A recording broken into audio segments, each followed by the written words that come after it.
अस्सलाम वालेकुम, आप देख रहे हैं प्रॉपर्टी प्लस। मैं हूं आपकी होस्ट आयशा जुल्फ़िकार। मेरे साथ मौजूद हैं शहरियार वड़ाइश।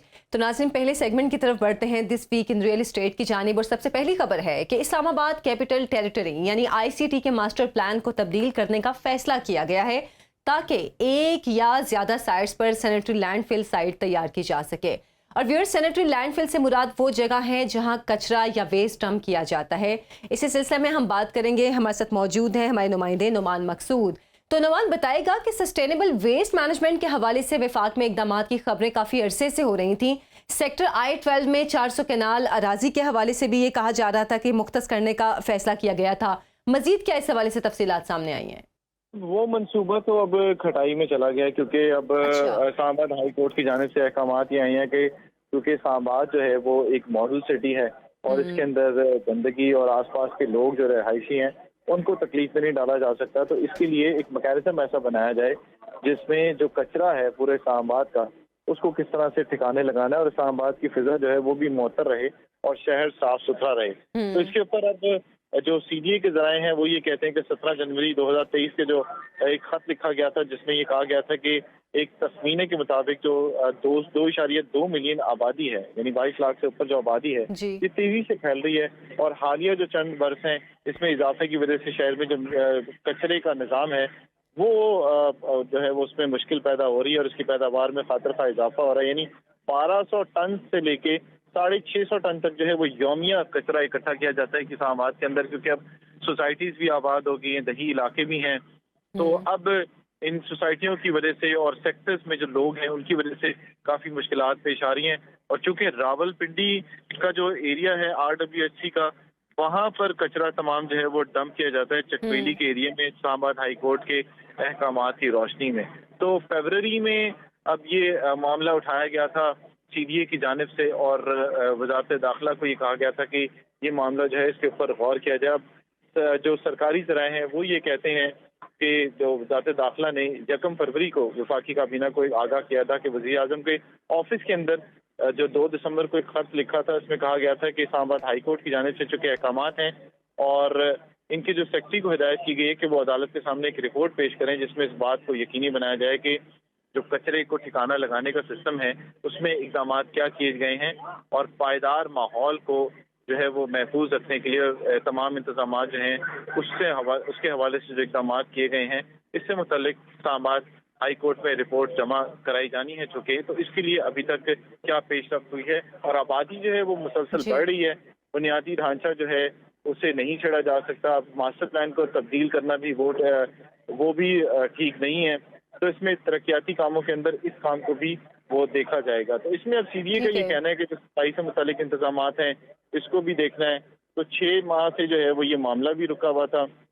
तो इसके ऊपर ये कहा है कि वक्तन फवक्तन तौसीह भी होनी है। तो इसके ऊपर जो वसाइल और अफरादी कुव्वत है इसमें भी अब तब्दीली करनी पड़ेगी। तो वेस्ट मैनेजमेंट का जो प्लान है वो उसको भी देखना है। तो हतमी तौर पर जो ठिकाने लगाने के लिए एक स्कीम तैयार करने की हिदायत की थी, इसकी तामील में CDA ने पहले ही मुतअद्दिद काम किए हैं जिनमें I-11-4 का जो एरिया था वो जो आपने जिक्र किया है खुद, उसमें और उसको देखते हुए जो है वो RWMC की जो मैनेजमेंट कंपनी है जो लाहौर अर्बन के साथ मिलकर भी प्लान हो रहा है, तो वहाँ से अब उठा के डंपिंग एरिया को कोई ना कोई देखना है जिसमें I-11-4 और I-12 के मुतबादिल जो जगह है वो देखी जाएगी। तो इसमें जो अभी बोली भी रहती है और इसके ऊपर प्लान जो करना है वो भी रहता है। ठीक है नुमान मकसूद, बहुत शुक्रिया आपका।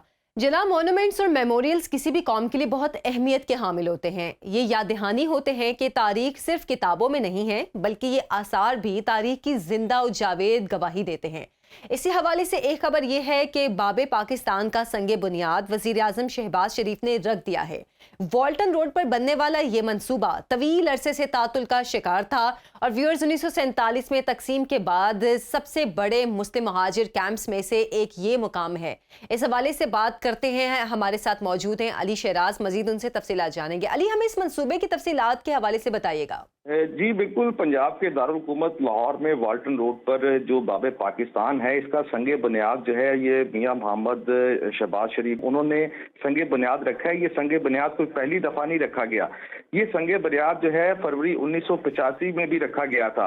अच्छा। यहाँ पर क्योंकि पाकिस्तान इंडिया जब 1947 के अंदर महाजरीन जब हिजरत करके आए थे तो उन्होंने यहाँ पर आके अपना पड़ाव किया था, और वो एक बड़ी तादाद थी महाजरों की जिन्होंने यहाँ पर पड़ाव किया था, जिसकी वजह से ये पाकिस्तान का बड़ा अहमियत रखने वाला जो प्रोजेक्ट है ये वो है। और यहाँ पर जो लोग हैं वो यहाँ पर जब आए थे, महाजरीन आए थे, तो उनको बाकायदा यहाँ पर खाने पीने के मामला, दूसरी चीजें, उनको सहूलतें फराहम की गई थी।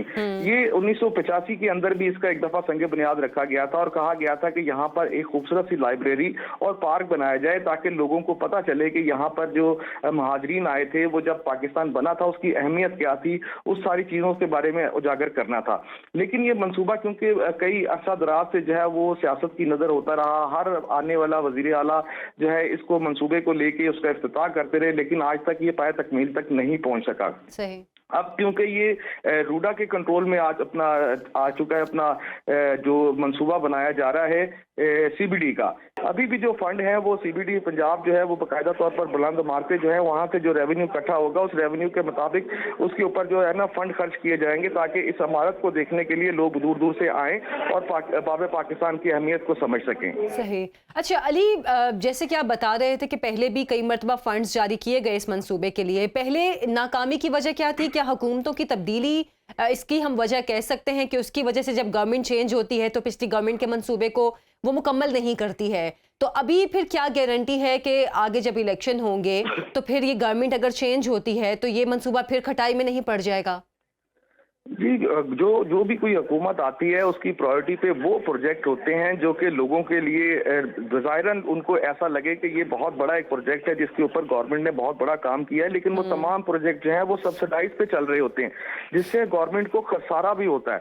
जिस तरह आप ऑरेंज लाइन ट्रेन देख लें, अरबों रुपए उसके ऊपर खर्च किए गए, लेकिन वो क्योंकि एक खसारे का एक प्रोजेक्ट था। इसी तरह मेट्रो बस जो है, क्योंकि ट्रांसपोर्टेशन जो है बहुत ज़रूरी है, इन प्रोजेक्ट्स के ऊपर जो है बाकायदा तौर पर काम किए गए, फ्लाईओवर्स बनाए गए, दूसरी चीजें बनाई गई, लेकिन बाबे पाकिस्तान क्योंकि एक मोनूमेंट है इस वजह से उसके ऊपर उस तरह से तवज्जो नहीं दी गई। लेकिन क्योंकि एज ए पाकिस्तानी होने की नज़रिए से अगर आप उस मोनूमेंट की अहमियत को जागर करें तो लोगों के लिए जिस तरह मीनार पाकिस्तान है, मीनार पाकिस्तान की अपनी एक अहमियत है, इसी तरह बाबे पाकिस्तान की भी एक अपनी अहमियत होगी। अभी बिल्कुल अपनी एक अहमियत होगी। यकीनन अगर ये मंसूबा मुकम्मल होता है तो ये बड़ी अच्छी बात है, क्योंकि वाकई जो हमारे तारीखी मकामात हैं उनकी निशानी लाजमी रहनी चाहिए ताकि लोगों को पता चले कि इसकी तारीखी अहमियत क्या है। बहुत शुक्रिया अली शहराज आपका। तीसरी खबर की जानिब बढ़ते हैं जनाब। तो रावलपिंडी डेवलपमेंट अथॉरिटी की जानिब से मंसूबे शुरू करने में नाकामी के बायस गैरिजन सिटी के 3 मंसूबों पर कचहरी चौक रीमॉडलिंग प्रोजेक्ट, रिंग रोड और ले एक्सप्रेस वे के लिए मुख्तस फंडिंग सूबाई खजाने को वापस कर दी गई है। अच्छा, इसी सिलसिले में हुकूमत ने शहर भर में कई मेगा प्रोजेक्ट्स के लिए 1 बिलियन रुपए से ज़्यादा जारी किए थे, जो कि हमारे मुल्क की सियासत के नज़र हो गए। कहा यह जा रहा है कि फिल वक्त की अबूरी इंतज़ामिया सिर्फ सूबे के रोज़मर्रा की कार्रवाइयों के लिए है और उनके पास नए तरक्याती इक़दाम तजवीज़ करने या फ़ंड देने की ताकत नहीं है। इसकी तफसीलात हम जानेंगे हमारे नुमाइंदे सदाकत अली से। सदाकत, क्या कहेंगे? इलेक्शन होते तो नज़र नहीं आ रहे, तो क्या ये मंसूबे अब ख़त्म समझें? जी, रावलपिंडी में 3 बड़े मेगा प्रोजेक्ट जो गुज़िश्ता हुकूमत के मंसूबे में शामिल थे, उनमें कचहरी रीमॉडलिंग जो था उसको करना था, सिग्नल फ्री कचहरी चौक को बनाना था, इसी तरह नाला लेक एक्सप्रेस वे और रिंग रोड, ये 3 बड़े मेगा प्रोजेक्ट्स थे जो रावलपिंडी की आवाम के लिए इंतहाई अशद और इस वक्त की अहम ज़रूरत है। इनका मुकम्मल होना इंतहाई ज़रूरी है क्योंकि रावलपिंडी में जिस तरह ट्रैफिक के मसाइल बढ़ रहे हैं, वक्त के साथ साथ जो है अगर ये मंसूबे पाया तकमील तक ना पहुँचे तो आने वाले कई सालों के में जो है ये रावलपिंडी के लिए एक इंतहाई गंभीर मसला जो है वो ट्रैफिक का बन जाएगा, जिसके लिए तमाम तर सियासी जो इख्तलाफात है उनसे बालातर होकर इन मनसूबों पर काम करना अशद ज़रूरी है। अब रिंग रोड का मनसूबा जो है वो 85 अरब रुपए का मनसूबा था। इस पर जो माहिरीन की खिदमात, इसकी जो डिज़ाइनिंग के लिए और इसका रूट तयन करने के लिए उसके लिए 5 करोड़ रुपए का जो बजट जो है वो आरडीए को मिला था, वो पंजाब हुकूमत ने जो है वो वापस ले लिया है। इसी तरह लेई एक्सप्रेस वे का मंसूबा जो पहले 130 अरब से ज्यादा था, उसको अब शिलिंग करके जो है वो 27 अरब रुपए तक ले आए। सिर्फ नाला लेई के अतराफ अब सिर्फ सड़क बनाई जाएगी, अब यहाँ पर कमर्शलाइजेशन नहीं होगी। इसी तरह जो रिहायशी इलाके थे उनसे जमीनें नहीं ली जाएंगी, उनके घर खाली नहीं किए जाएंगे, सिर्फ 27 अरब रुपए की लागत से जो है नाला लई के अतराफ जो है वो सिर्फ सड़क बनाई जाएगी। इसकी फिजिबिलिटी रिपोर्ट बनाने के लिए पंजाब हुकूमत की जानिब से 2 करोड़ रुपए की जो खतीर रकम थी वो दी गई थी, वो पंजाब हुकूमत जी वो भी वापस ले ली गई है। इसी तरह जो कचहरी चौक का था, कचहरी चौक जो रीमॉडलिंग का उनका जो मंसूबा था उस पर जो मजमूई तौर पर 4 अरब 57 करोड़ रुपए जो है इस पर लागत आनी थी और इस मंसूबे के लिए 1 अरब रुपए जो है वो अलॉट कर दिए गए थे आरडीए को, वो भी पंजाब हुकूमत ने वापस कर लिए, ये कहकर के अबूरी हुकूमत जो है वो इस किस्म के बड़े मंसूबे जो है वो नहीं चला सकती, वो रोजमर्रा के जो मामलात है हुकूमत के वो चलाएगी। लिहाजा ये तमाम तर जो फंड है इनको फौरी तौर पर वापस किया जाए, जिसके बाद ये तमाम तर जो पैसा था वो वापस चला गया है और ये मंसूबे जो है वो खटाई में पड़ गए हैं और जिसकी वजह से रावलपिंडी में अगर ये मंसूबे शुरू होते, अगर ये मंसूबे मुकम्मल होते तो इससे शहर को क्या फायदा होना था सदाकत? जी रावलपिंडी शहर में जो सबसे बड़ा जो फायदा होना था वो ट्रैफिक के मसाइल का था। रावलपिंडी में ट्रैफिक बेहंगम ट्रैफिक है और इतना शदीद दबाव है। रावलपिंडी में सिर्फ एक मरी रोड है जिसके ऊपर तमाम तर ट्रैफिक जो है वो चल रही है और शदीद ट्रैफिक जाम का सिलसिला जहाँ पर होता है और लोगों को कई कई घंटों जो रावलपिंडी से इस्लामाबाद जाने में लग जाते हैं। और इसी तरह जो रोजगार के जो मौके हैं, अगर ये नाला लई एक्सप्रेस वे जो बन जाती है इस पर लोगों को रोजगार के मौके जो है वो काफी हद तक उनको मिलेंगे, लोगों को रोजगार मिलेगा, वो अपने मामूलात जिंदगी को बेहतर बना सकेंगे। इसी तरह रिंग रोड का मंसूबा है वो तकरीबन एक लंबा बड़ा मंसूबा है जिसकी वजह से वहां पर एक तो ट्रैफिक के मसाइल जो है वो भी हल होंगे और उसके साथ साथ लोगों को वहां पर रोजगार भी मिलेगा। ये दो बड़ी बुनियादी वजूहात हैं जिनकी वजह से ये मंसूबा अगर खटाई में पड़ जाता है तो एक तो लोगों को रोजगार के मौके जो मिलने थे वो भी नहीं मिलेंगे और इसके अलावा जो ट्रैफिक के मसाइल हैं वो भी हल नहीं होंगे। ठीक है सदाकत, बहुत शुक्रिया आपका। नाज़रीन अभी एक ब्रेक का टाइम हुआ है, ब्रेक के बाद real estate expert Naveed Shah साहब हमारे साथ मौजूद होंगे। आप देखते रहिए property plus. Welcome back. Programme में आपको फिर से खुशामदीद कहती हूँ। नाज़रीन, तरक्की पजीर ममालिक का एक अलमिया ये है कि इनकी मईशत का इन्हसार उमूमी तौर पर गैर मुल्की मालियात इदारों से मिलने वाले कर्जों, ग्रांट या माली इमदाद पर होता है और पाकिस्तान का शुमार दुनिया के उन 65 से जायद ममालिक में होता है जो कि ज़र मुबादला के लिए अमरीकी डॉलर इस्तेमाल करता है। और गुज़श्ता एक अरसे से पाकिस्तान में अमरीकी डॉलर की ऊंची उड़ान ने मईशत को उधेड़ के रख दिया है। डॉलर की कीमत में रोज़ बरोज़ इजाफे और रुपए की कदर में कमी की वजह से जहां पाकिस्तान की बैनुल-अक़वामी अदायगियों और मालियाती इदारों से लिए गए कर्जों के हजम में गैर यकीनी हद तक इजाफा हुआ है, बल्कि ये भी कहा जाता है कि रुपए की कदर में कमी की वजह से कारोबारी शोबे बिलखसूस रियल एस्टेट सेक्टर को भी मुश्किलात का सामना है। इस पर आज के प्रोग्राम में हम तफसीली बात करेंगे। हमारे साथ मौजूद हैं नवीद शाह साहब, जिनकी रियल एस्टेट के मामलात पर, इस सेक्टर पर गहरी निगाह है। नवीद साहब, बहुत शुक्रिया आपके वक्त का। सबसे पहले आपसे इसी बारे में मैं बात करना चाहूंगी कि डॉलर का रेट जो कि दिन ब दिन बढ़ रहा है, इसका इम्पैक्ट रियल एस्टेट सेक्टर में कहाँ कहाँ पड़ता है? आयशा, बहुत शुक्रिया आप लोगों ने इनवाइट किया इस प्रोग्राम में हमें। देखें, रियल एस्टेट सेक्टर हमें मालूम है कि इस वक्त पाकिस्तान की रीढ़ की हड्डी है, हमारी बेसिक नीड है रियल एस्टेट सेक्टर। और यहाँ पे प्रॉपर्टीज जो हैं वो बेसिकली इंसान की जो ज़रूरियात हैं, रोटी कपड़ा मकान, वो ना तो सोने से पूरी हो सकती है ना वो डॉलर से पूरी हो सकती है। तो ये एक जेन्युइन शॉर्टेज है पाकिस्तान के अंदर घरों की।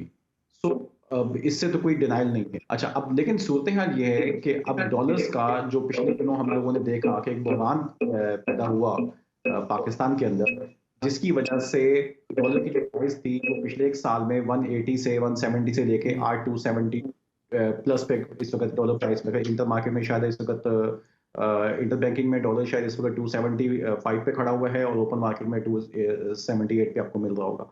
अब इसकी वजह से जो हमारे जो अदर इसका जो इम्पैक्ट हुआ है, जो हमारी इंपोर्ट्स हैं, आपका फ्यूल जो बाहर से आता है, आपका जो स्टील के जो आपकी जो उसकी मैन्युफैक्चरिंग जो होती है, उसकी जो आपको प्रोडक्ट्स चाहिए बाहर से, जिसकी वजह से आपकी प्राइसिंग बहुत हाई हो गई कंस्ट्रक्शन की। एक्चुअली देखें, हमारे यहाँ जो दो किस्म की रियल एस्टेट चल रही है, एक तो वो है जो प्लॉट्स की या ज़मीन लेनी है किसी इंसान को, वो वाली जो इन्वेस्टमेंट है वो पाकिस्तान से एकदम से कम हो गई है क्योंकि रेमिटेंस आती थी ओवरसीज से आपको। ओवरसीज जो है उनको बहुत अच्छी अपॉर्चुनिटी है इस टाइम पे प्रॉपर्टी लेने के लिए। जो प्लॉट वो लेते थे पहले $180 के अंदर, वही प्लॉट अब इनको कम कीमत पे मिल जाएगा पाकिस्तान में अगर वो लेने के लिए आएंगे तो। लेकिन जो आपका ओवरसीज इन्वेस्टर है उसको जो बेसिक इशू बना हुआ है इस वक्त पाकिस्तान के अंदर, वो है हमारी पॉलिटिकल अनसर्टेनिटी का। मैं नहीं समझता कि डॉलर की प्राइस का ओवरसीज के जो हमारे इन्वेस्टर्स हैं, जो भाई बहन हैं, उनकी इन्वेस्टमेंट से कोई ताल्लुक है।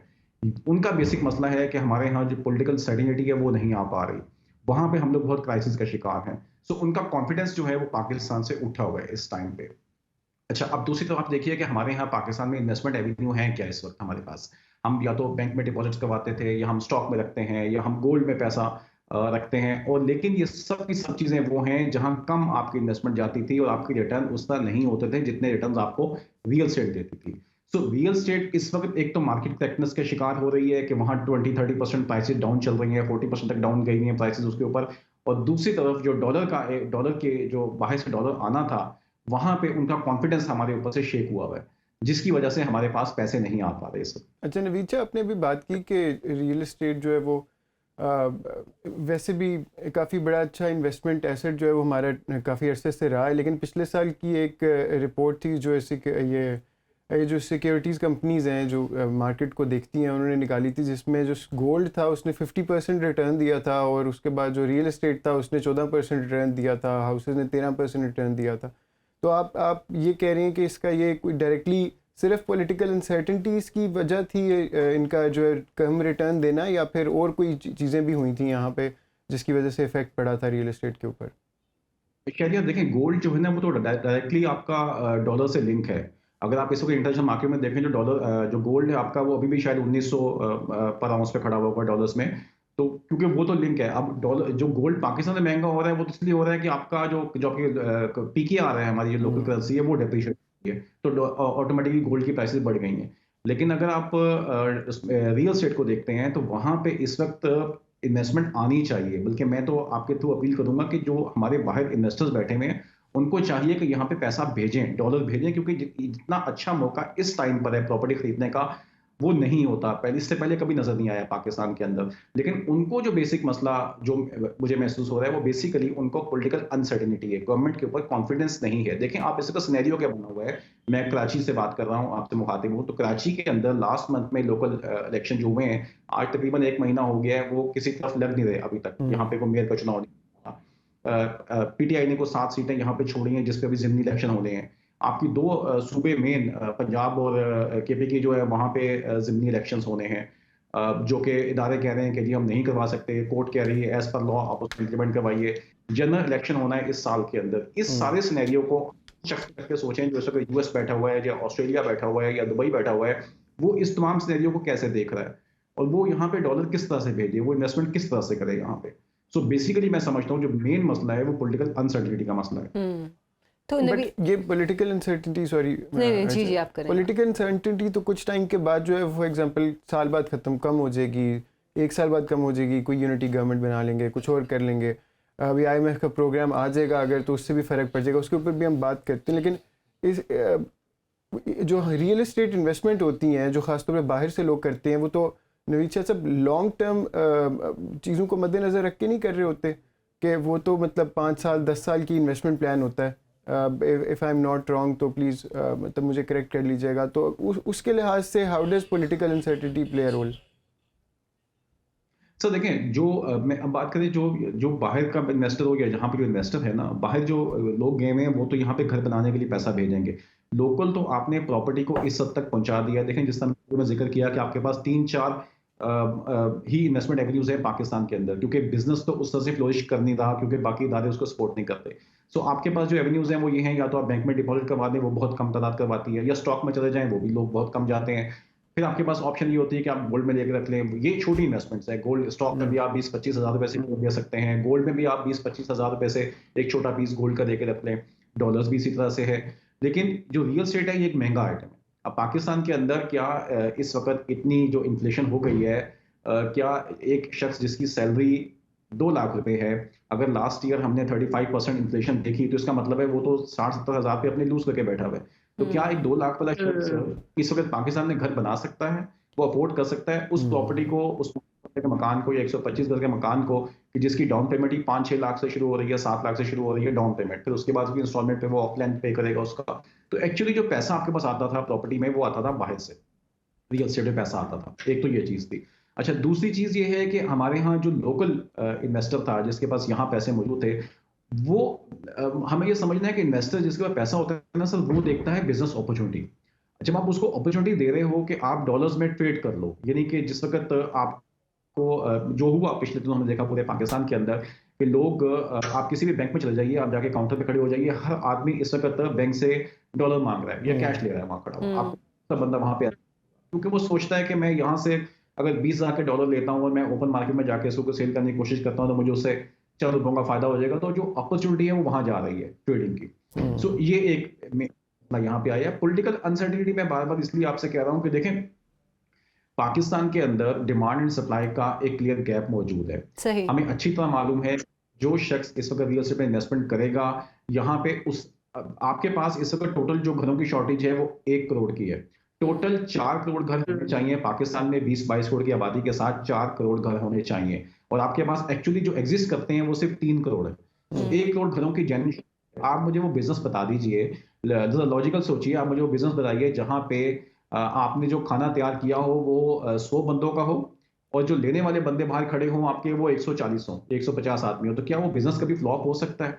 ऑब्वियसली इन्वेस्टर को चाम नजर आ रहा है क्योंकि उसकी डिमांड ज्यादा है, सप्लाई कम हो अच्छा, रही है। लेकिन इसमें एक सवाल नवीद साहब ये भी है कि जब डॉलर का रेट बढ़ता है, एक आम तासुर है ये कि जब डॉलर का रेट बढ़ता है तो जिस मुल्क में उस डॉलर का रेट बढ़ रहा हो वहाँ के लोगों को तो चले से नुकसान हो रहा होगा, लेकिन जो ओवरसीज़ हैं उनको इससे फ़ायदा हो रहा होता है, क्योंकि अगर वो पहले $1 भेजते थे वो 100 रुपये का था, तो अब वो 250 से भी ऊपर का है। तो फिर इस तमाम तर सिचुएशन के बावजूद जो ओवरसीज़ हैं वो यहाँ पर इन्वेस्टमेंट करते हुए क्यों हिचकिचा रहे हैं?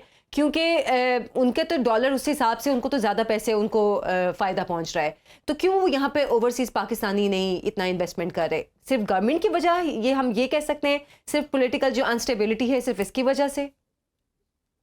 जी, मेरे ख्याल में इसकी 99% रीजन इसकी ये है। वरना आयशा जिस तरह आप कह रही हैं, देखें यूएस के अंदर भी इस वक्त एक आदमी अगर डेली वेजेस पे भी काम करता है तो पर आवर वो अराउंड कोई $15 कमा रहा होगा और 10 घंटे वो काम करता होगा। $150 की उसकी पर डे की इनकम है।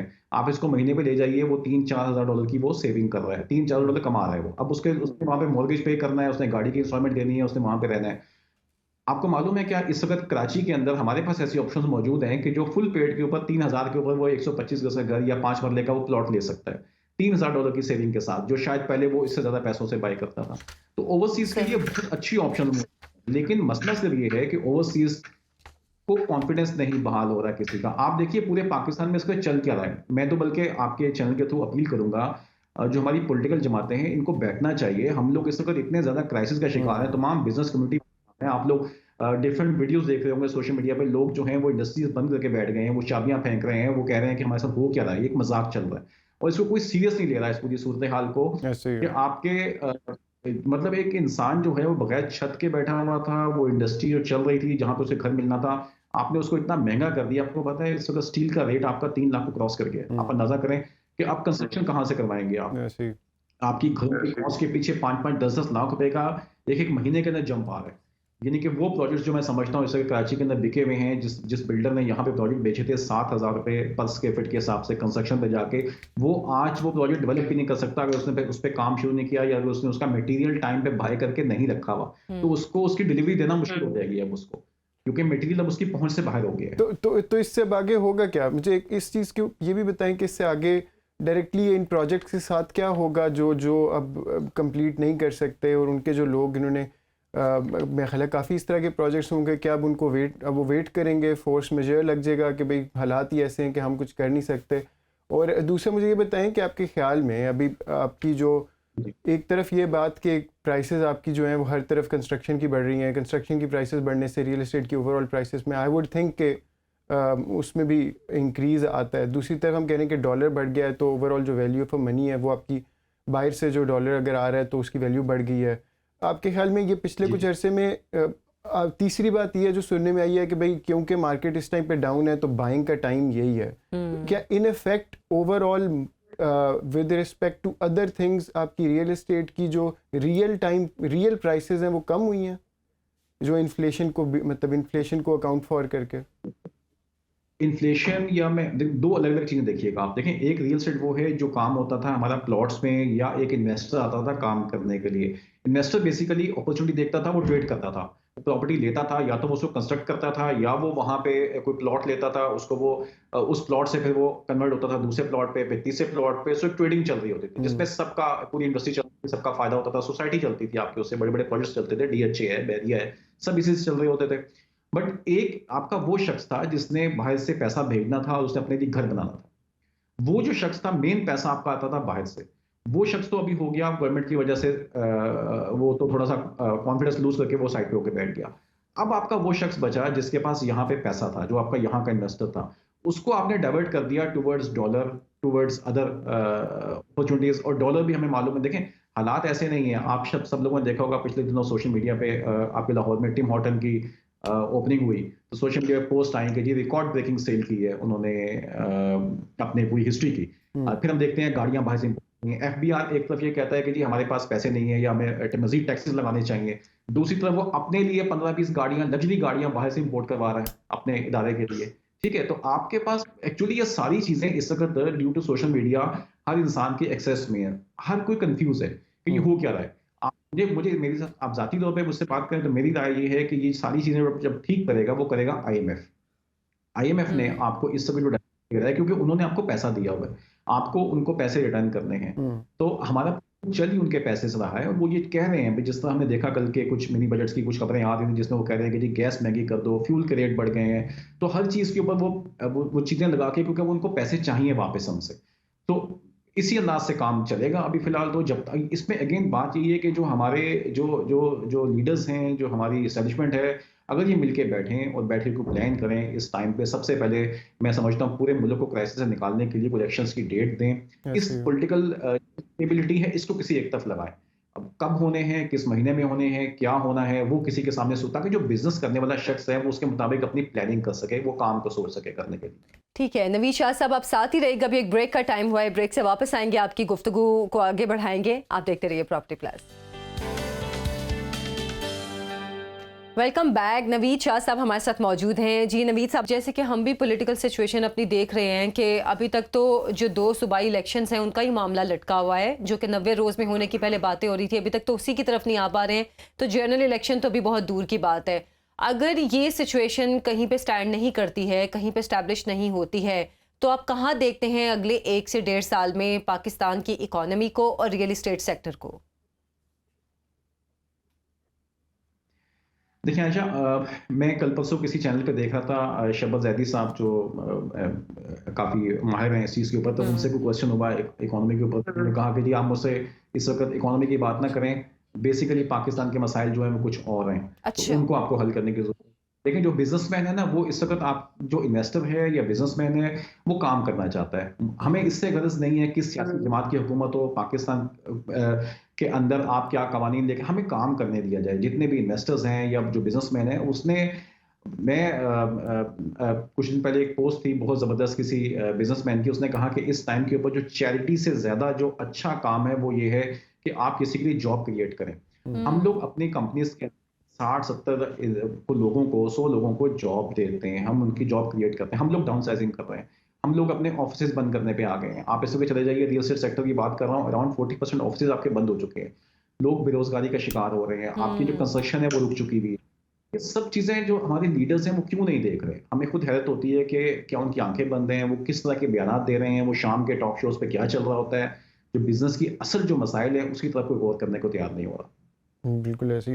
अच्छा, मैं भी सोच रहा था, अभी ये IMF का प्रोग्राम है, थोड़ी सी इसके ऊपर रहते हैं कि मोस्ट प्रोबेबली लाइकली यही है कि IMF का हमें ये मिल जाएगी। इन्होंने अब ये सारे मिनी बजट के अंदर जो उनकी प्री कंडीशंस थी वो उनको फुलफ़िल करना शुरू कर दिया है।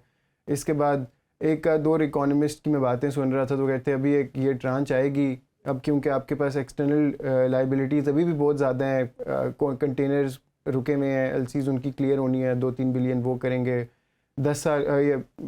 ये करते करते जब कुछ बायलिटरल मुल्कों से पैसे लेंगे और जून तक जो है ना, ये फिर यही सिचुएशन होगी और जून में फिर से आपको IMF के एक नए प्रोग्राम में जाना पड़ेगा। मैं कहता ये तो चले एक साइड हो गई। दूसरी तरफ मैं ये सोचता कि अगर let's suppose I don't know आपने इस चीज़ के बारे में सोचा ही नहीं कि मतलब अगर डिफ़ॉल्ट कर दे, अगर पाकिस्तान डिफ़ॉल्ट कर दे, तो उस टाइम पे जो है वो रियल एस्टेट के साथ क्या होगा? ये तो डिफॉल्ट मेरा भी ख्याल पाकिस्तान इंडिविजुअली तो कोई बिजनेसमैन या इंडिविजुअली तो हम डिफॉल्ट कर चुके हैं ऑनेस्टली, क्योंकि हमारी सूरत बहुत ख़राब है इस वक्त, आपके पास बाइंग पावर नहीं है, आप इवन अपना किचन चलाना आपके लिए इशू है इस टाइम के ऊपर। बट किसी कंट्री को डिफॉल्ट करना मतलब हम दुनिया का इस वक्त इतना बड़ा हिस्सा है, 22-23 करोड़ की आबादी है हमारी, तो इसको कोई डिफॉल्ट इस तरह से करवा दे जिन्होंने हमें पैसे दिए हैं वही हमें डिफॉल्ट नहीं होने देंगे, तो ये तो मुश्किल चीज़ है।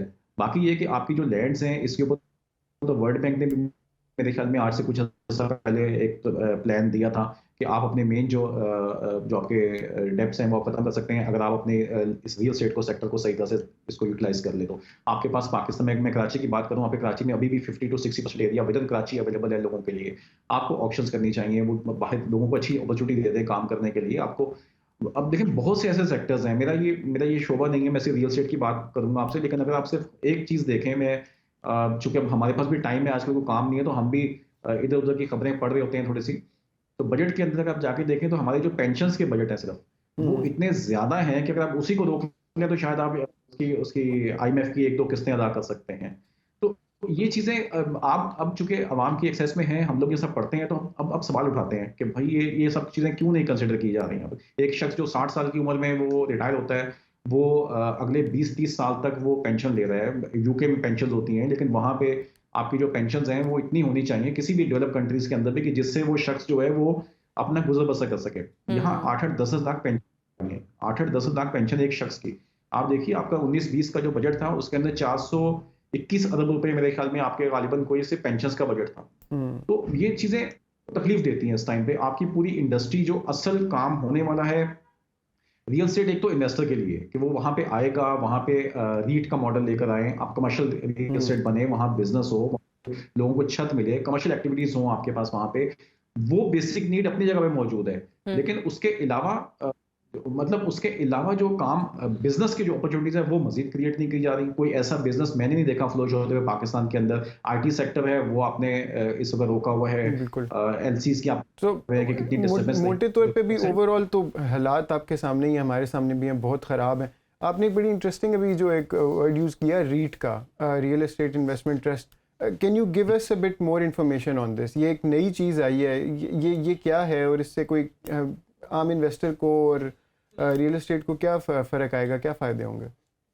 देखिए शहरिया, रीट जो ना ये तो हमारे पाकिस्तान में तो अभी इंप्लीमेंट हो रही है। हमने एक रीट पे कराची में के अंदर एक प्रोजेक्ट एग्जीक्यूट हुआ था आज से कोई 8-10 साल पहले। अच्छा। डॉल्फिन मॉल क्लिफ्टन का जो प्रोजेक्ट है वो रीट पे हुआ था, आरिफ हबीब ने वो रीट इंप्लीमेंट करवाई थी पाकिस्तान के अंदर। उसके अब इस वक्त कोई 5 से 6 लाइसेंस सुनने में आ रहा है कि मुख्तलिफ बैंक्स इसमें आ गए हैं और 5-6 लाइसेंसिंग इसमें हुई है रीट के ऊपर। रीट बेसिकली जो रियल एस्टेट इन्वेस्टमेंट ट्रस्ट है, ये आप ले जाते हैं इसको शेयर्स के अंदर, और फिर उसी तरह एक इंसान जो है वो 10,000-5,000 रुपए से भी किसी एक प्रॉपर्टी का मालिक बन सकता है, और ऑब्वियसली उसका रेंटल जो है वो डिविडेंड की शक्ल में वो ले सकता है ईयर एंड के ऊपर।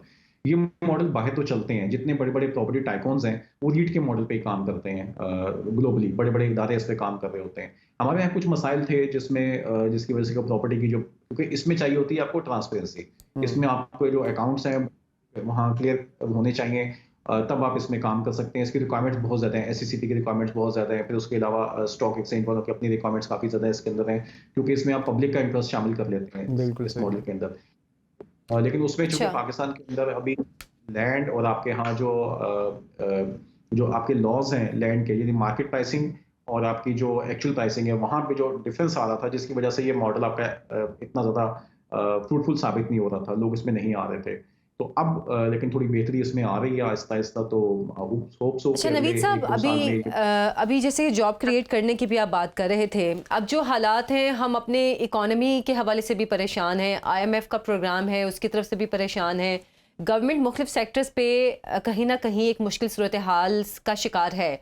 इन हालात में जो स्मार्ट इन्वेस्टमेंट है, आप वो कैसे देखते हैं? रियल एस्टेट सेक्टर में ये स्मार्ट इन्वेस्टमेंट कैसे हो सकती है और इससे क्या लोगों के लिए मजीद जॉब्स क्रिएट हो सकती हैं? जी ऑफ कोर्स, देखिए रियल एस्टेट सेक्टर के अंदर तकरीबन कोई 60 से 70 इंडस्ट्रीज इससे लिंक हो जाती हैं कंस्ट्रक्शन रिलेटेड। आपकी स्टील की पूरी इंडस्ट्री इस पे चलती है, सीमेंट की इंडस्ट्री चलती है, मार्बल की इंडस्ट्री है, आपकी मैन्युफैक्चरिंग की और जितनी भी इंडस्ट्रीज है वो सब कहीं ना कहीं आपकी रियल एस्टेट से लिंक हो जाती है, टेक्सटाइल इंडस्ट्री से लिंक हो जाती है, इसके साथ फर्नीचर इंडस्ट्रीज से लिंक हो जाती है। और ये तमाम इंडस्ट्री, जब भी हम इंडस्ट्री की बात करेंगे तो उसके अंदर एक प्रॉपर फिर लेबर आ जाएगी, उसके अंदर एक पूरी जॉब क्रिएशन की पूरी एक इन्वायरमेंट उसमें आ जाता है उसके अंदर। तो ऑब्वियसली सब चीजें इससे लिंक हो जाती हैं जब आप कंस्ट्रक्शन की तरफ बात करते हैं। बाकी जब स्मार्ट इन्वेस्टमेंट की बात कर रही हैं, देखें अभी जो मैं तो ये बोलूंगा जो ओवरसीज हैं उनके लिए सबसे अच्छी चीज जैसे अगर इन्वेस्टमेंट करना है रियल एस्टेट के अंदर, वो तो इन्वेस्टमेंट लाजमी करें, क्योंकि प्रॉपर्टी के अंदर इस वक्त आप प्रॉपर्टी उस प्राइस पे ले सकते हैं जिस प्राइस पे प्रॉपर्टी आज से 4-5 साल पहले खड़ी हुई थी, उस प्राइस पे आप प्रॉपर्टी बाय कर सकते हैं। तो आप ये समझिए कि एक शख्स जो 5 मरले के मकान के जिसके पास पैसे थे, वो आज 5 मरले की कीमत के अंदर 7 मरले या 10 मरले तक की प्रॉपर्टी बाय कर सकता है जो ओवरसीज। तो मैं तो उनसे अपील करूंगा कि वो इन्वेस्टमेंट करें। और दूसरी तरफ जो लोकल हमारे लोग हैं जिन्होंने करेंसी को अपने पास निकाल के रखा हुआ है डॉलर्स की शक्ल में, या वो स्मगल हो रहे हैं, जो भी मसले चीजें चल रही हैं सब बैकएंड के ऊपर, तो ये एक तो क्राइम है कि मतलब आपने किसी इंटरनेशनल करेंसी को लेके अपने पास निकाल के कैश की शक्ल में आप उसको रखें, उसका पाकिस्तान को कोई फायदा नहीं है, आपकी इकोनॉमी को कोई फायदा नहीं है उस पूरे पैसे का।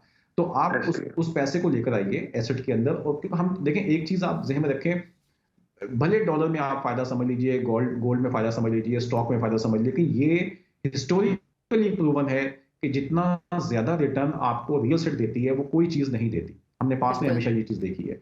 तो आप प्रॉपर्टी इन्वेस्टमेंट करें, एसेट बेस्ड इन्वेस्टमेंट करें रियल एस्टेट के अंदर। सही कह रहे हैं। ठीक है। अच्छा, तो फिर अभी हम बात कर रहे थे ओवरसीज़ के हवाले से, ओवरसीज़ यहाँ पर इन्वेस्टमेंट करें तो इससे उनको ये सही वक्त है उनको फ़ायदा पहुँचने का।